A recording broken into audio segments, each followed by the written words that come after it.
If you asked a teenager to name a gift that changed their life, they might pick their first mobile phone or perhaps the cash slipped into their last birthday card. They're probably not so likely to choose their education. But think how different your life might be if you had gone to a different school, one with more or fewer opportunities, one which instilled different values or gave you a different set of friends. For so many of us, where we are now is inextricably linked, at least in some part, to our education. I'm Jenni Murray, and this is Now I'm Grown Up, a podcast about living longer, career change, and education. Each week, we hear from people who've returned to the classroom, now they're properly grown up, to retrain as teachers and give someone else the remarkable opportunity to learn. This week, we're looking at the ripple effect of education, from the maths teacher who opens your eyes to a career in finance, to the form tutor who tells you that apprenticeship has your name on it. Joining me to discuss this today are two experts who've spent their lives in education, considering how these ripple effects can spread from an individual's life into society at large. We have Dame Rachel de Souza, the Children's Commissioner for England and a former head teacher, and Sir Kevan Collins, the recently appointed COVID Catch-up Tsar. He's in charge of the Catch-up programme for children who've lost out on learning during the pandemic. We'll also hear from some girls from Compass School in Southwark. They're Greta, Lottie and Tye. Now, Rachel and Kevan, before we begin, I'd like to play you a short clip where we hear from a former investment banker who only started to appreciate his education when he returned to the classroom. My name is Peter Jerram. I've been teaching now for 4 years. I'm teaching at an academy chain in South London. I changed from investment banking to teaching because I felt that I wanted to spend A, more time with my children, and B, because my maths teacher that took me into the city was also an investment banker who had changed careers, and I felt I wanted to give something back to society to do that. My experience in teaching has shown that my own experience of education when I was younger was that I went to a very good school. I think the teachers were generally very good in motivating students into becoming the best they possibly can within their life. The issue was that I went to a rather middle class school. I went to a grammar school, and what I noticed when going to my current school is that the poverty level and the difference between what children get in education is quite significant. I think a lot of people take their education for granted. I think it's not just the privileged that can either afford to go to private or to grammar schools, to state grammar schools, but also generally people don't understand how much an education can change people's lives. And to see some students move from very, very desperate times to a level of education that they're able to achieve A stars or grade 9s at GCSE or A stars at A level, and see them actually progress onto Russell Group universities is an exceptional achievement for those children. Becoming a teacher has changed my perception of education quite a lot, and also means that how sort of social mobility changes around the social circles that I deal with. I've become more interesting as a person being a teacher to other people, because many people who are within my age group have children and they want to understand what education is all about. And certainly with the lockdown that we've just had, people have been tapping into my resources and my ideas on how to structure days for children. And that was Peter Jerram. How, under normal circumstances, is school important to the future of society? Kevan? I think there are two ways of looking at this. On any measure, the attainment that someone achieves at school, the success at school, has a bearing on their health, their wealth, and their well-being. On every measure, that's an indicator. So we know that success in education has a legacy and a lasting effect. That's why early years is so important. The effect just washes through your life in the life that you live. But the second way of looking at this is, if you return to COVID for one moment, the estimates are that if we don't recover the learning loss from the economists, the estimates are that this could cost our economy £100 billion of lost productivity, not a very nice word, but in its broader sense, of our people. So it's in the individual's best interest to have a successful education. Of course, it almost goes without saying to say such a thing. But it's also in our national interest to have a great education system. Do we spend enough on education? We spend more than we ever have. We need to keep investing in it. I think the future is not the race on who can build the greatest weapons. The future is the race on who has the best education system.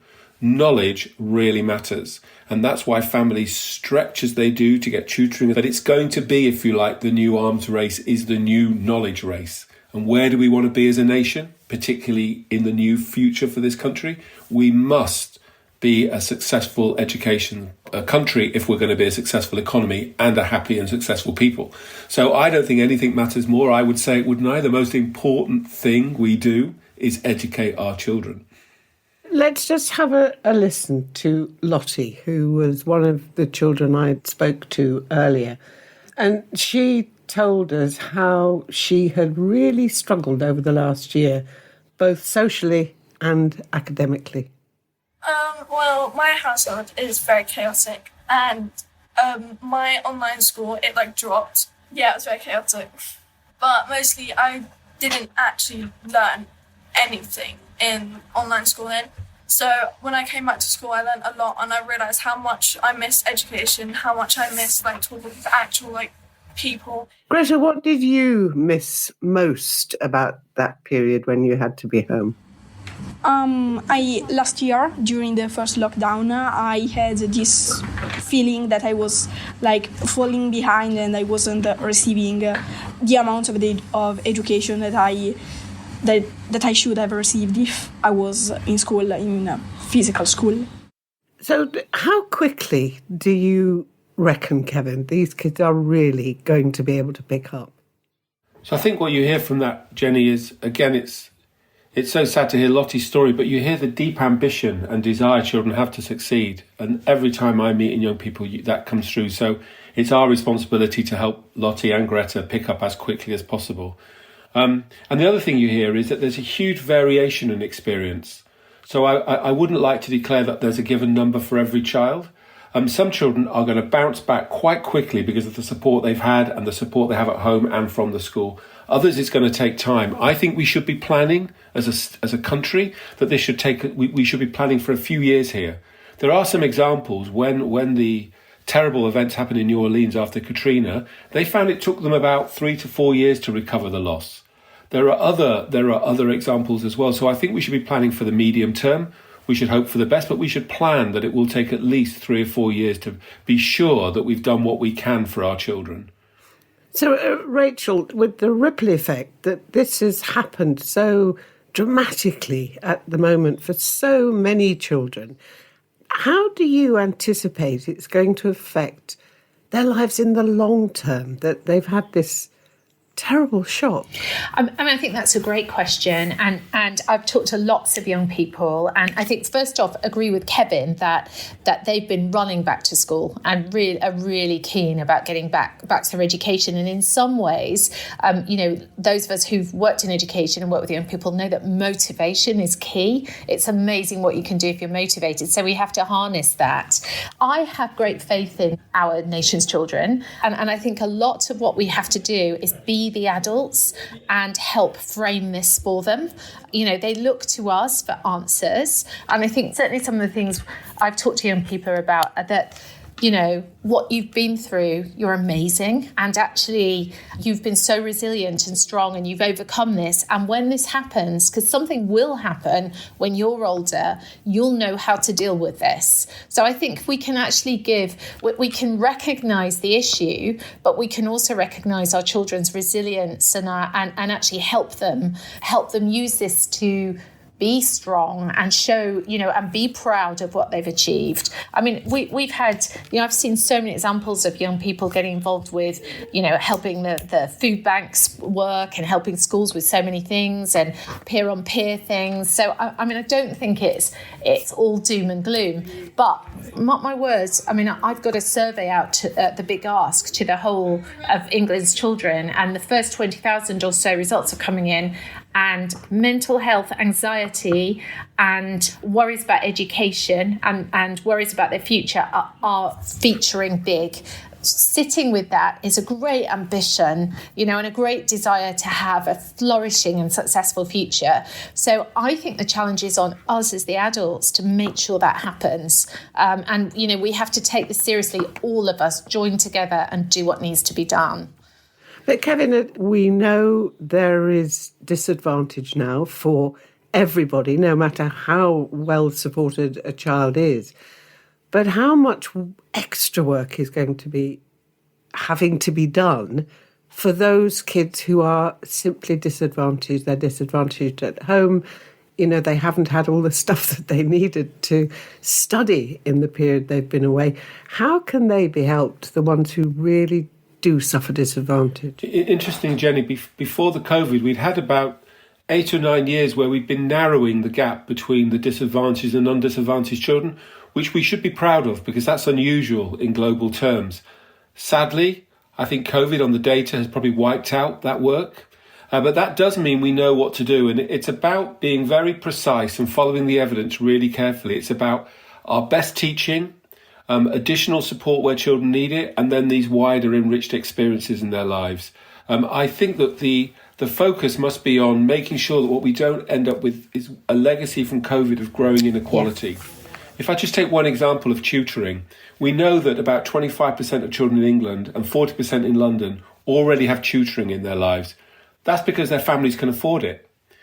The National Tutoring Programme, the work we're doing with government to put tutoring as a school resource, helps to make sure that every child has that opportunity when they need it. Because otherwise we see growing inequality. So the pupil premium, the use of additional resources, getting our best teachers supported in the right schools, the work that Rachel did and the trust that she runs, this is where we see the transformation, and it can be done. So I have, again, like Rachel, confidence that if the adults do the right things and we have the will and the resources, we can make a difference to that group of children. We've done it before. But we're going to have to just redouble our efforts. So how would you say, Rachel, we make sure that schools are improving access to equal opportunity? We've got these motivated children who are so happy to be back at school. How do we make sure they have equal opportunity? So I think certainly, I became an academy principal in 2005, and I think, like lots of people, like Kevan, my entire career has been about working in disadvantaged communities with an absolute belief that children in disadvantaged communities should expect and can have as higher quality education and get great outcomes. That's the basis of what many of us have lived for the past. For me, I was Tony Blair's number 57 academy, sponsored academy, and it's been a lifetime of that. And I think Kevin's hinted at part of the solution, which is we have an evidence base. We know how to accelerate learning. We know how to help young people from disadvantaged communities with great teaching.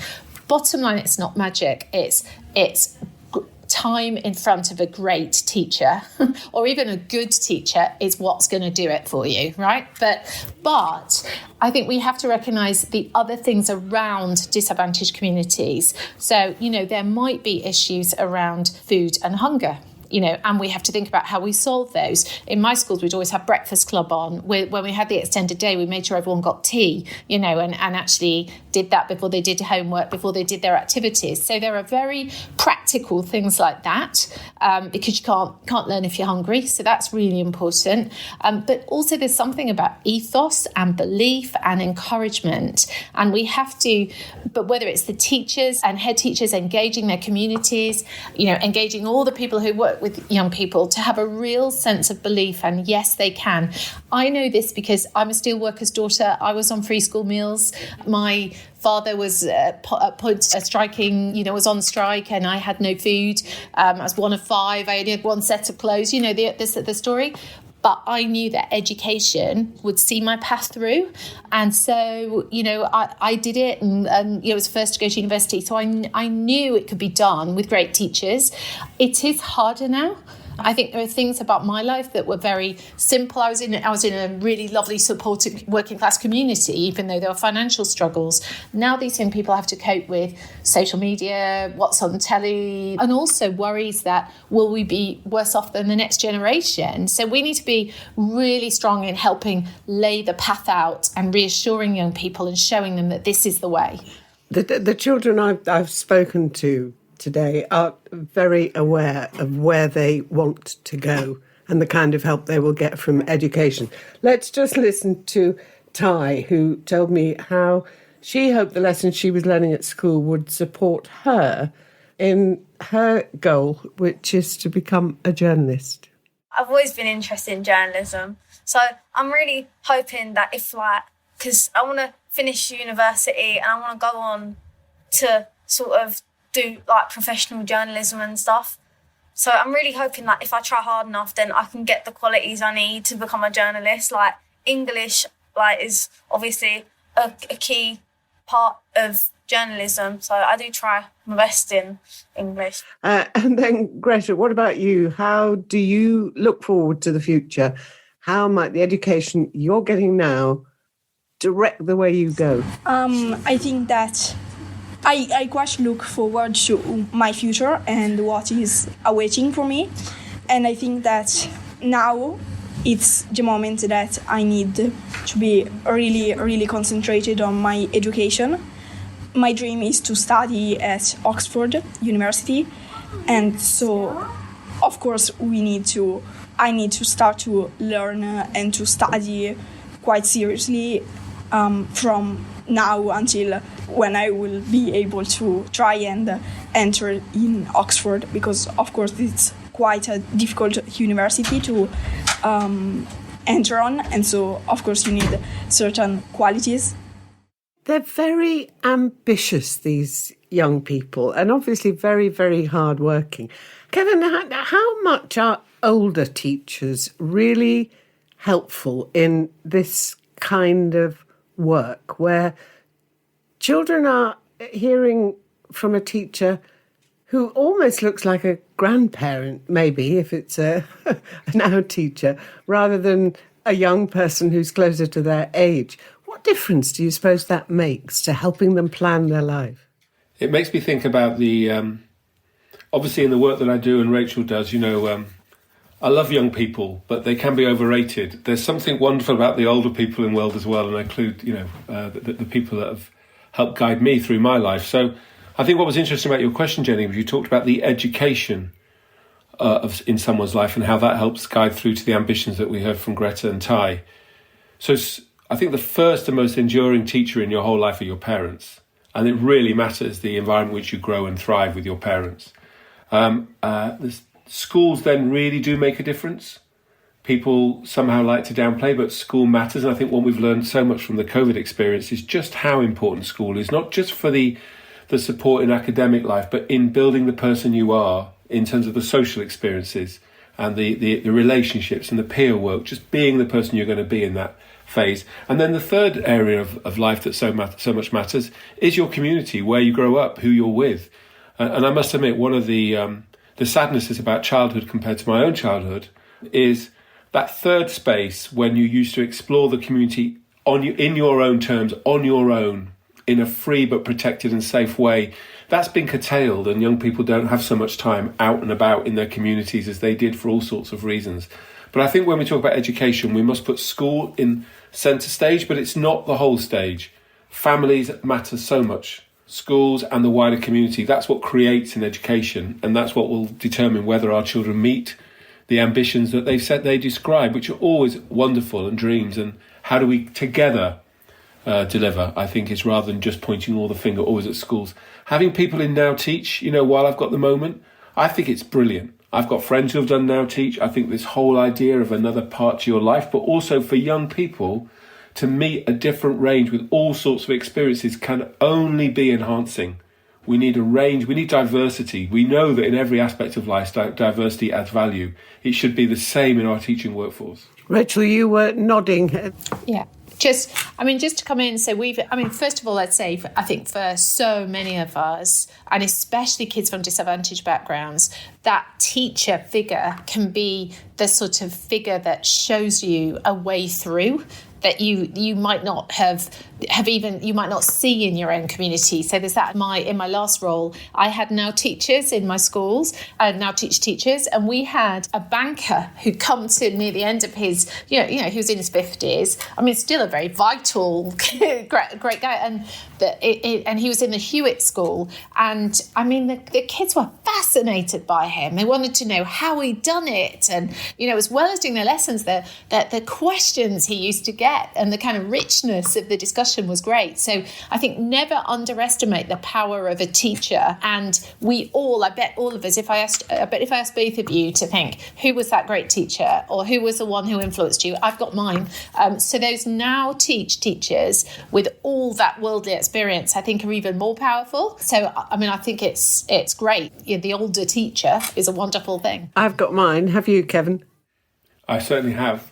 What was your special teacher teaching you? Oh, mine was someone who I now call Bernie Coates. I would never have dared, of course. It was Mr. Coates, who the great thing, it was a brilliant history teacher and a wonderful man. But my favourite thing about him as a teacher was he used to do playground duty by sitting on the windowsill at the in a staff room and just shout when needed to get control. But he showed you that actually he was a great practitioner, but he was an individual who deeply cared about young people and made you believe that someone had, like Rachel, I'm one of 6 in terms of the boys in my family, but he was one of these people that made you think that you were right at the centre of what he was thinking about, and he inspired me in so many ways.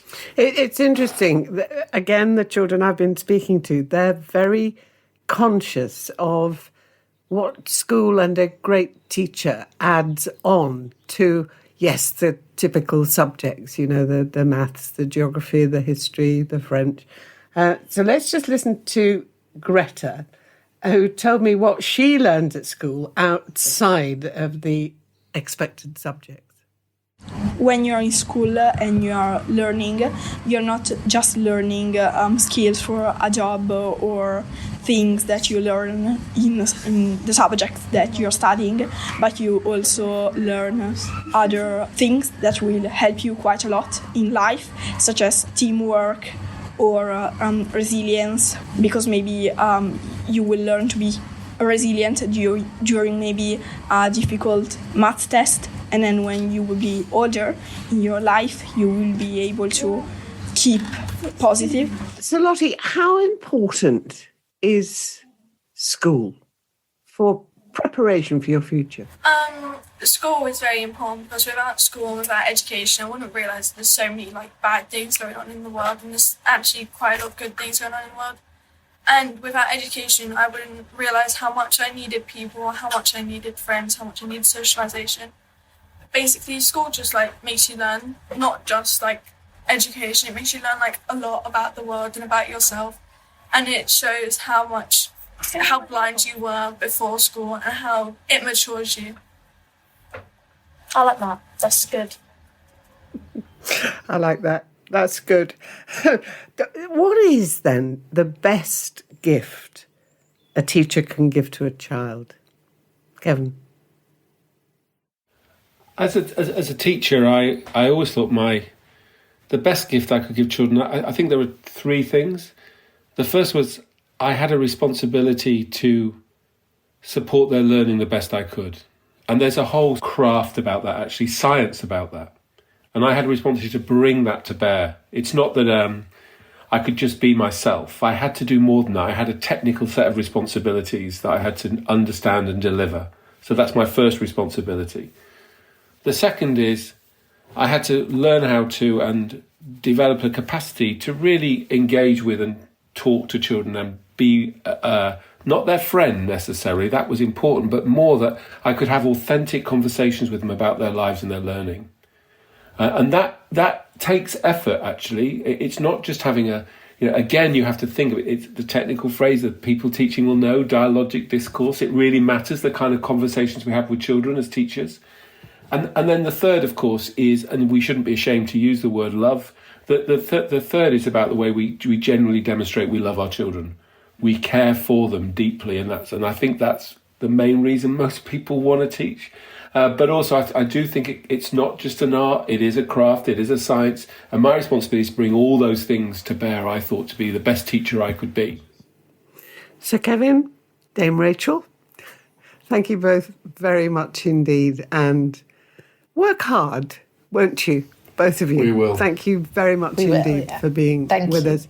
To those of you who've been listening, join us again soon for another Now I'm Grown Up. Now I'm Grown Up is brought to you by Now Teach, a charity which inspires talented people to bring their experiences into the classroom. If you feel like a change and want to use your existing skills in exciting new ways, head to nowteach.org.uk to find out how they could help you help young people like me. Or if you know someone who you think would be an amazing teacher, send them this podcast. Maybe it will be just the push they need. And don't forget to follow the show and leave it a rating on Apple Podcasts. Now I'm Grown Up is produced by Antonia, Cundy and Theodora Louloudis. And the credits are read by me, Tye Hulbert, age 13.